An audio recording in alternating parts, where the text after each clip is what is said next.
All right, so I think they've saved the best for the last. We have a wonderful panel here representing some of the coolest ICOs from Vietnam, Israel, Singapore, India, a lot of different places. So really exciting to get a very global perspective on what's going on in the blockchain industry. And I think I'm going to ask some very difficult questions on some very rudimentary problems that we see in the blockchain world. But to begin with, I will allow the panel to introduce themselves. So we'll start with Chris. Our friend out there in the last. Okay. Chris. Yes. Hi, everyone. Good afternoon, everyone. Is everyone awake? If not, we should get some coffee and then get back to this panel. So my name is Chris. I'm the director with QRC Group. We are a red tech focused blockchain venture. So we do invest in projects. We do build product in-house as well as advisory as well.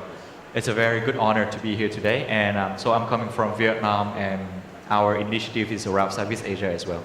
Good to be here. Thank you. Great, thank you. Can we have Kimball speak a few words about himself? Sure. Can you guys hear me? Is it going? 1, 2, 3. Can you hear me? Yeah? Okay. No? All right. So my name is Kimball. I run something called AM Blockchain. It's an agency that does both ICO and post-ICO marketing. Focus a lot in Vietnam. And I also do NEM Vietnam, so I represent NEM in Vietnam, I guess. And a lot of us are here from Vietnam, I guess, just to show support for Singapore. We're from Vietnam, but we do different things. Right. Great. So the panel, I mean, it's a very interesting Vietnam bias here, but you know, Vietnamese love Singapore, which is great. Ernie. Right. So hi, I'm oh, this is loud. Okay. So I'm Ernie. I'm from Singapore. So I'm based right here. I'm from a company called JetTrade. We do supply chain financing on blockchain. And we are building a blockchain platform. It's called the Jupiter Chain. It's a data exchange for the building of personal information on a blockchain platform where we ensure privacy and we ensure security of the data, and we allow data owners to own their data for access to financial services. Excellent. One of the most impressive ICOs from Israel, another remarkable country. Jonathan, can you introduce yourself? Yeah, thank you. So, I'm from Israel, based in Tel Aviv. I represent Game Protocol, which is a protocol for game developers, gamers, investors. We are trying basically to build an entire ecosystem where we are going to align the interests of the gamer and the developers.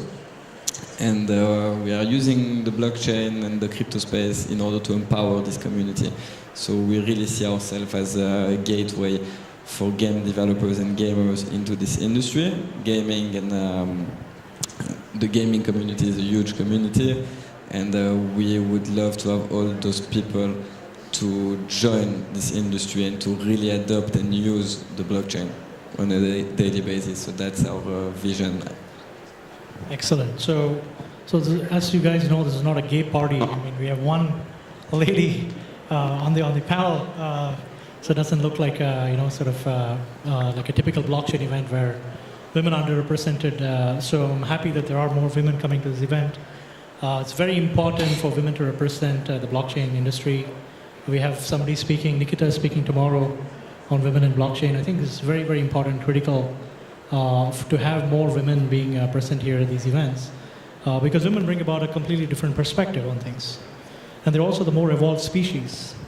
So it's good to have them on board. So great to have Nicole from Vietnam as well. Yeah. And please introduce yourself. Okay, so just disclaimer that I'm from Vietnam, but I've just technically moved to Bangkok last week.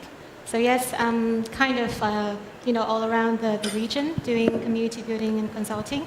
So my previous company, Infinity Blockchain Labs, is a development company in Vietnam. So we have been around for 3 years, and we've got around 200 people. We just recently opened a new chapter in Bangkok, and the next one maybe in Singapore soon, to focus more on consulting and community building. So I'm getting used to being the only female speaker in a lot of panels these days, and it feels very bright to be here today. Welcome. So, and last but not the least, Amit from my home country, India. and AMIT SAHU, who runs Rental Coins.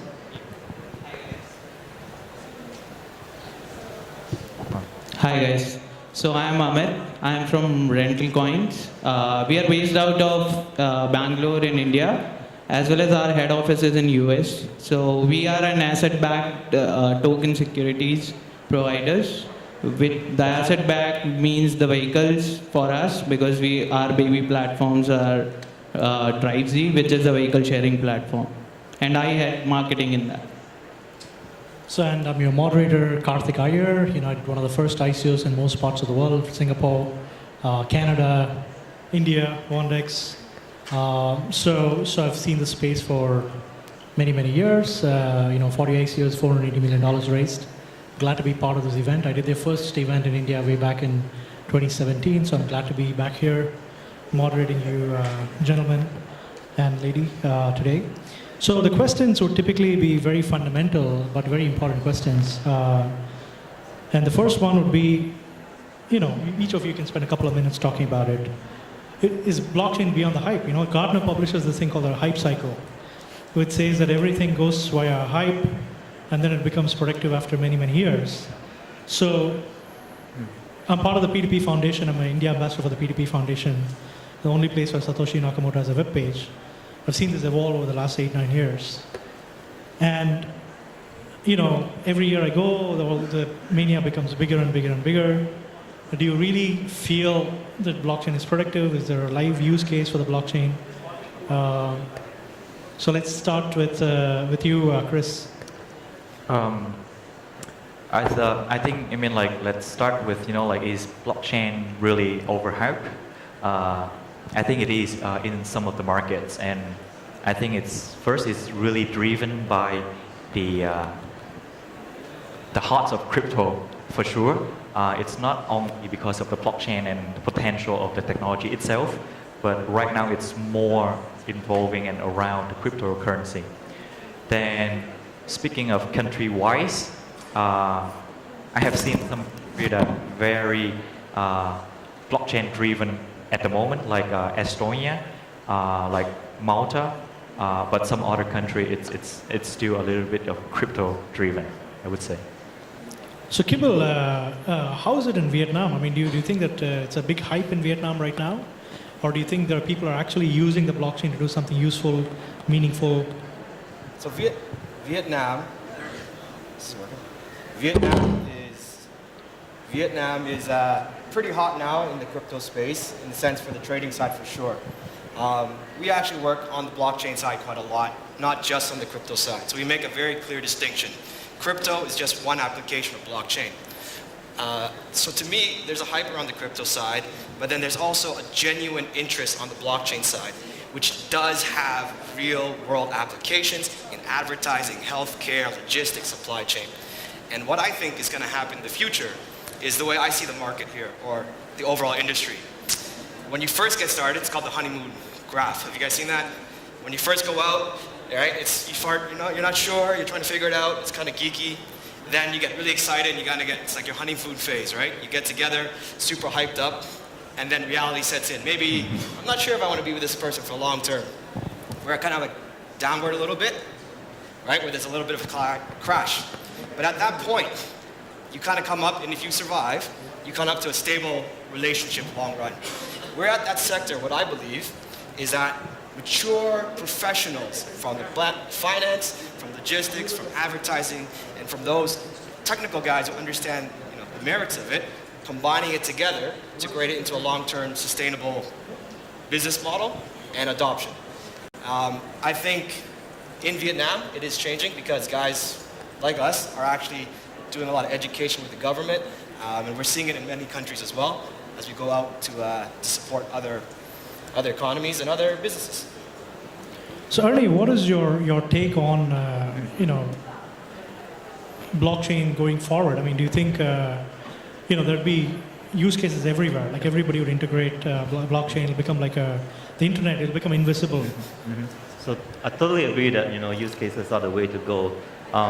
The hype is in the FOMO, I guess, and there's a lot of use case being piloted over the past one and 2 years. But the problem with that is there isn't a good foundational layer to build on, because the technology is still evolving, the technology is still growing, right? And the pilots and the all the pilots that we saw earlier in the past 1 year has all kind of died down or dwindled down because there wasn't a good foundation. But over the next couple, 1 year or so, we are going to see that becoming more mature. Because we are seeing our technologies becoming more mature as well, right? And use cases can then be properly built on top of it. Because at the very foundation, things like identity are very key to use cases. And without the identity component that's mature enough to support that system, you can only be at the pilot stage. So I think going forward, we are going to see a lot more maturity in that. We're going to see identity solutions coming out that can support these use cases. We're going to see good scalability solutions as well that are practical and usable. A lot of the scaling technologies that's focusing on scaling have been around for a couple of years now, and I think those are maturing and those are becoming more stable as well. So we will see more stability and less hype over the next year or so, I believe. So Jonathan, I want to slightly turn the question around. You've actually built a protocol, game protocol. My question to you is, a lot of people are force-fitting the blockchain to go and raise dead projects, money for dead projects, or projects that are not actually viable business models, right? So what is the relevance of the blockchain for game protocol? And would you be able to do game protocol without the blockchain, without the tokens? Would you have done it? Sure. So if I think you look today at the blockchain and at the crypto space, the real question is, what are the actual use cases that are happening today?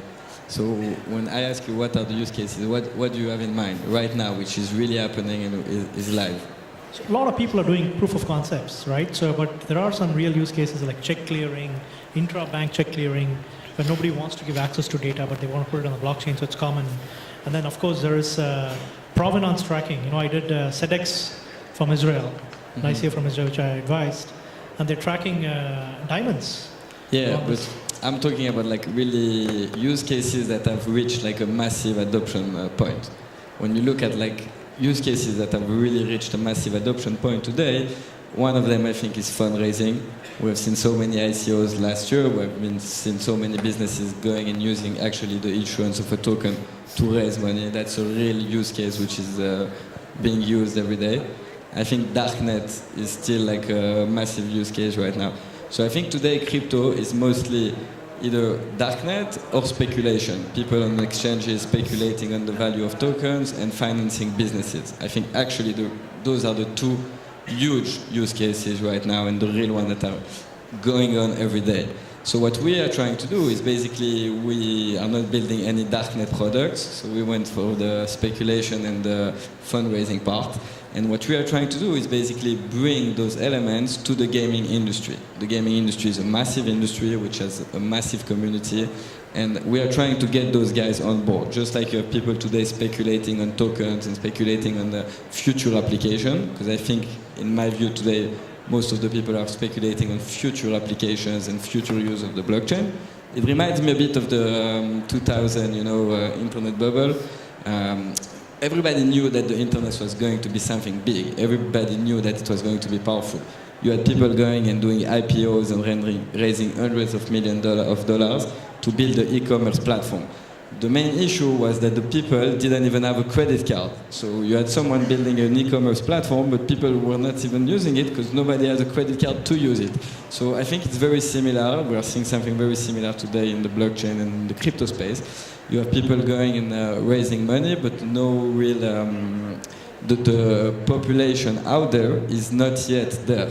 So I think we need to get those guys on board. And gaming has been one of the main drivers of the internet. If you look at the internet, gaming, the gaming community has been one of the first and early adopters of most of the technologies out there. So what we are trying to do, we say, okay, the gaming community are kind of early adopters for new products, new concepts. Crypto and blockchain is an amazing tool to measure value, to create value, to speculate, to raise money. So let's combine those two and let's create something very powerful for the gaming community but also for the crypto community. When we'll bring massive amounts of players in the blockchain ecosystem and in the crypto ecosystem, it brings a ton of value, I think, for the ecosystem. And when you give game developers and gamers the ability to issue tokens, to speculate on games, to use the blockchain to raise capital, which again I think today is the main use of the blockchain, you really create something very powerful. So for game protocol, I think we align ourselves with something which is the main use case today for the blockchain, just like Ethereum or NEM did for building platforms where people can use smart contracts and represent new values on the blockchain. We are doing the same thing, just applying it to the gaming world. Fantastic, fantastic, great answer. So Nicole, I come to you. There's a lot of issues that people are seeing with different blockchains. You're part of this Infinity Ventures.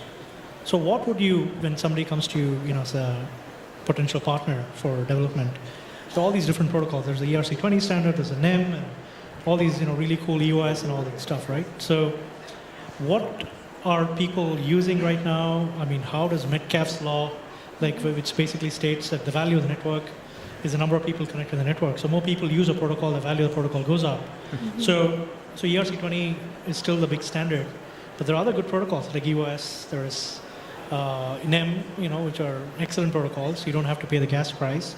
But people continue to use Ethereum still, right? So what do you recommend? How do you recommend the right protocol for people? How do you typically handle these clients when they come to you?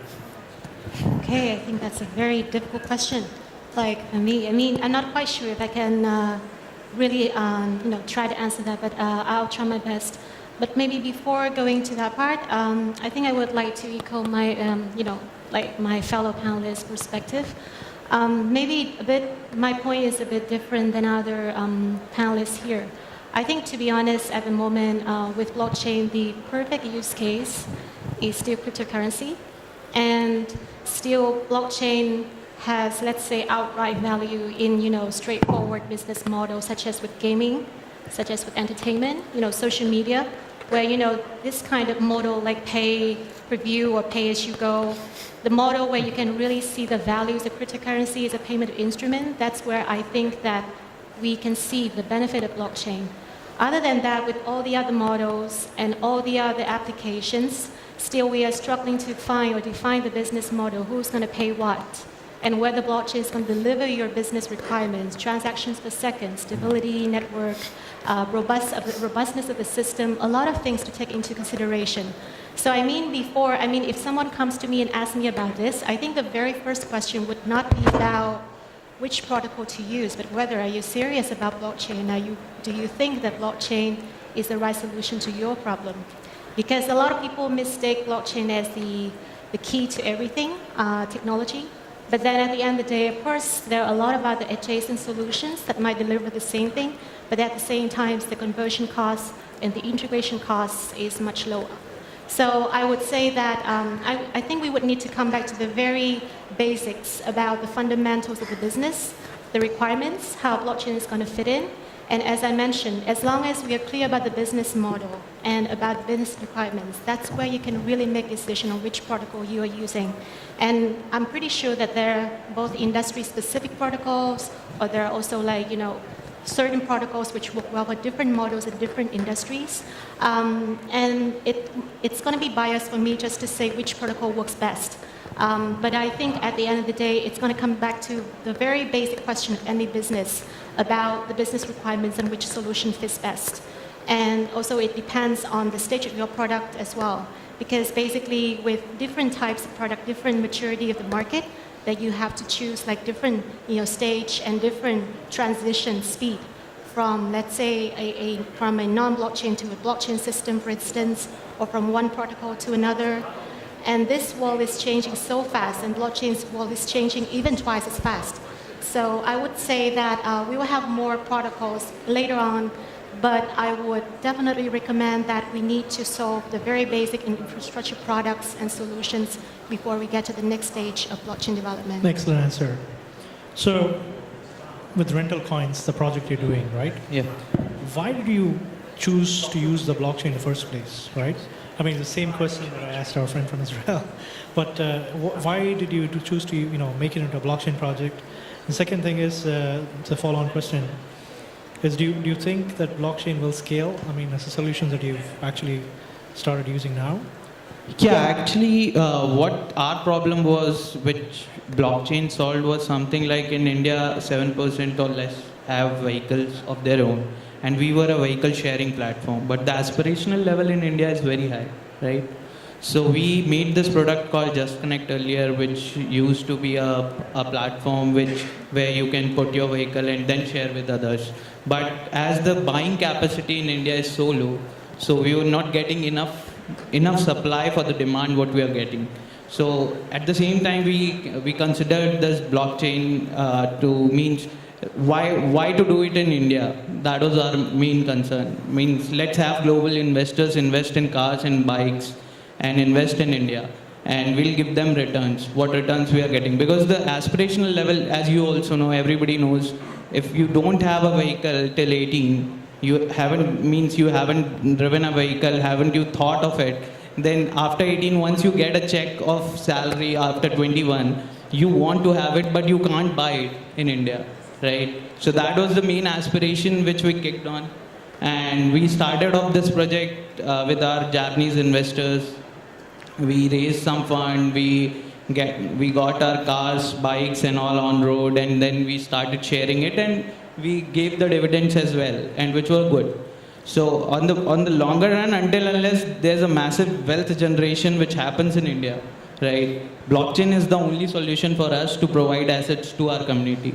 And that is what I'm seeing on the asset-based side. At the same time, why only car and vehicle? Why is it only car and bike? It can be a cloth, it can be a mobile phone, it can be anything, right? If everything is being shared, if everything has an aspirational value in India, then it can be shared. And if it can be shared, then there can be a protocol, there can be a trust protocol, what we are building in RentalCoin 2.0, right? So that is very important. And sharing is directly means, if you can say sharing until unless it won't success until unless there is a trust, right? So either you develop it or you have to have a collaboration with others.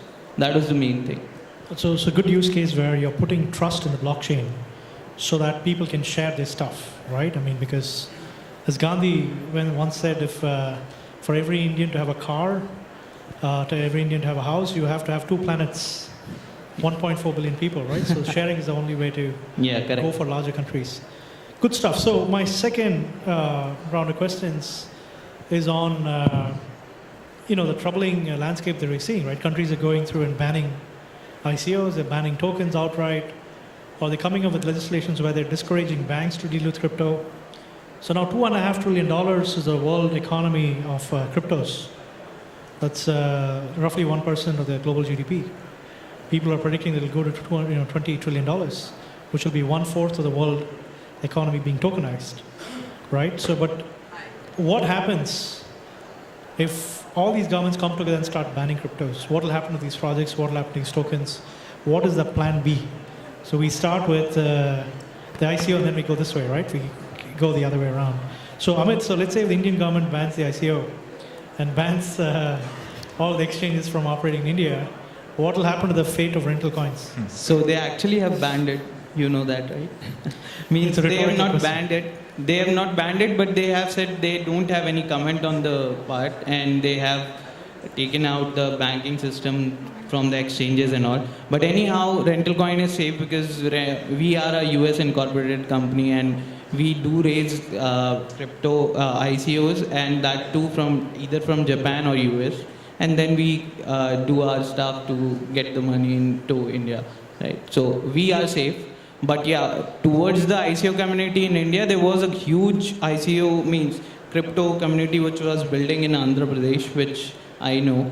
And due to the what the government has not said anything, the talent which was there, they are moving out. That is my main concern.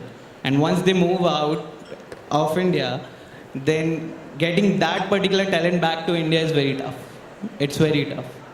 That is my main concern. Nothing else. So Nicole, I mean, what happens if the Vietnamese government comes and I does something like think this? if we are in the crypto space, we have to plan for A and B and C at the same time because we don't know what's going to happen tomorrow. So let's say today, I mean, cryptocurrency is legal, but tomorrow it's going to be something different. But I guess that doesn't mean that the innovation is going to stop. Even in Singapore, I'm pretty sure that a lot of companies still talk about how pro-crypto the government here is, but at the same time, they have to be very sensitive with wording in the application just to make sure that their, that incorporation document can go through. So I guess it's also like let's say a tactical problem. It's some strategy that you have to deal with the government. But at the same time, I think cross-country model does work in some way because let's say in Southeast Asia, each country has their own perks. Vietnam has good development resources. Let's say Malaysia and Indonesia have affordable costs, for instance. Singapore is a great place for networking and community building activities. So I mean, a lot of companies that I see, I mean, they're operating across the border now. So having their development hub somewhere, having the incorporation elsewhere, having the revenue, accounting entity in another different country, it's more about business optimization. And I guess at the same time, dealing with the government is not an easy job. You need to be updated, tactical a bit, but at the same time, I'm pretty sure that the countries also, there's this kind of FOMO among all these countries as well. So I'm pretty sure that there's no unilateral ban across the world, but it's it's as an entrepreneur, you have to make a wise decision where you want to put your business. No, I agree with you. Singapore will save us all. It's the mecca for ICOs. That's what So, we're here. Yeah. excellent answer. So, Jonathan, a slightly related question, right? So, let's say the crypto ban comes into play in Israel, right? Do you think, and Israel is like a pioneer in pretty much in everything, literally everything. So, do you think that it'll start pioneering tokens as a medium of exchange? Because tokens are used as a store of value, they represent value, but it's not been widely used as a medium of exchange. So, do you think that there'll be a lot of folks who will start accepting cryptos? Will it become like the first place to start?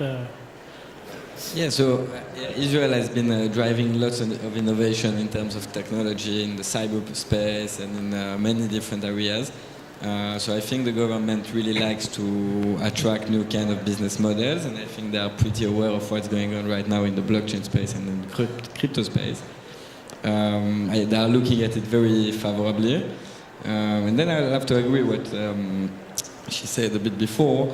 It's like things are never black or white, there won't be like a worldwide ban of cryptocurrency. So you'll always have like communists, capitalists, people for crypto, against crypto, pro-blockchain and pro-innovation, not for blockchain and not for innovation. So it's really a matter of making smart choices and optimizing the business. We have seen governments like Malta who released recently a new regulation which is great for ICOs and great for exchanges in general. Gibraltar has been also pioneering this space. Switzerland also has been pioneering the space. I think Israel is looking also at pioneering the space. The regulator doesn't know really how to tackle the problem and approach it, but they are constantly in talk with industry insiders. They are meeting on a monthly basis with us, and they really try to work on a framework that will enable us to operate properly. And I think that would solve lots of issues that crypto and blockchain companies are having today. And one of the main issues is banking. Banking for a cryptocurrency company is very complicated, and it's so complicated because of the lack of regulation. So regulation is a good thing, and I think the industry should embrace it. Fantastic. So we are almost at the end of the thing, but we'll ask our our other panelists, Ernie and KIMBLE, if you can give your closing notes or yes. Okay, I just want to say this. You had a question if all the governments all of a sudden decided to shut us all down, what would happen, right? First of all, has the government around the world ever been able to agree on anything? No, right? What happens is blockchain has changed the dynamics and how we as individuals interact with the government. Before, in countries like Asia, governments have a lot of power. Blockchain changes the conversation. If you shut down one country, I hate to say it, people go to other countries. Right? Until every single country plays ball, it's not going to happen. So what happens is when I advocate that we work together, the governments have to participate. But it's not going to be just pure them regulating. It's about new ways of thinking, a distributed way a more fair way where guys like us, maybe technical guys, finance guys, business guys, and regulators who have to have social good and protection, conversation changes. I think that's what's the power of blockchain. I think that's what's the conversations happening now because governments realize that. They shut it down, people move. They still lose power. So they have to have a conversation. Great stuff. Thank you very much. Just closing notes with Chris. Any closing notes? We're out of time anyway, so. Yes. Actually, I mean, like, I don't think like there's a possibility that our government will shut down completely, but definitely there will be some innovative ways of doing ICO. We just have to wait and see. For example, in some country, maybe like Vietnam, the reason to ban ICO is because they can't control the source of like crypto flooding in and out of the country. But think about ICO that doing through fiat, wire transfer, or credit card.